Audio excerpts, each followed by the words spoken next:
मराठा आरक्षणासाठी आंदोलन करणाऱ्या मनोज जरांगे यांच्या उपोषणाचा आजचा 5वा दिवस आहे। मला बोलता येत नाही असं मनोज जरांगे यांच्या वतीने सांगण्यात आले। जरांगेंची प्रकृती खालावली आणि उपचार घ्यायला त्यांनी सुरुवातीला नकार दिला होता आणि मला झोपेत सलाईन लावली असा आरोपही त्यांनी केलाय। सलाईन लावायची असेल तर आधी अंमलबजावणी करा असं मनोज जरांगे यांचं म्हणणं आहे आणि मराठा समाजाने सरकारला धारेवर धरावं असंही आवाहन मनोज जरांगे यांनी केले।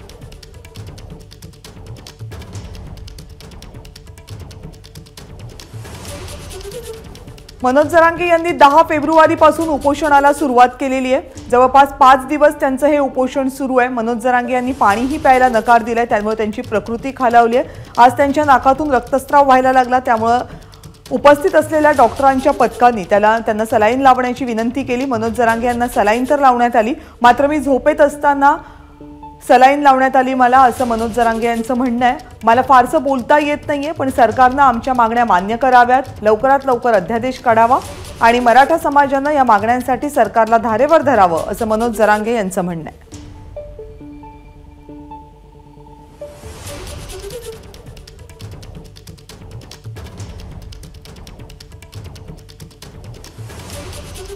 आता यांनी मला झोपेत असताना सलाईन लावली सगळ्यांनी, 20 जणांनी। आरक्षण कसं मिळायचं आता? सरकारला वाटतंय सलाईन लावणारे यांचेच लोक, मरून नाही देणारे यांचेच लोक।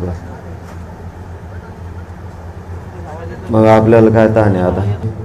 मला कोण सलाईन लावणार आहेत ना, ही अंमलबजावणीची जबाबदारी आहे आता।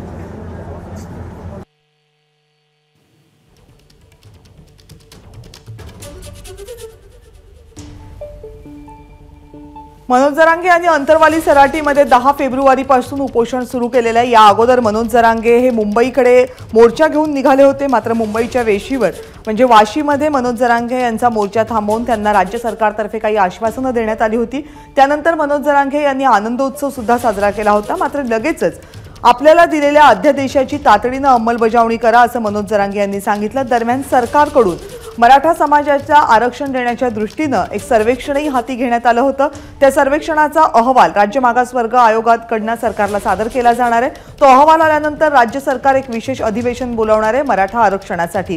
अहवाल आज किंवा उद्यापर्यंत येणं अपेक्षित होतं, मात्र अजून आपल्याला 2-3 दिवस लागतील असं राज्य मागासवर्ग आयोगाकडून सरकारला कळवण्यात आलंय आणि त्यानंतर अधिवेशनाची तारीख निश्चित केली जाईल। पण तोपर्यंत मनोज जरांगे यांचा उपोषण सुरूच आहे।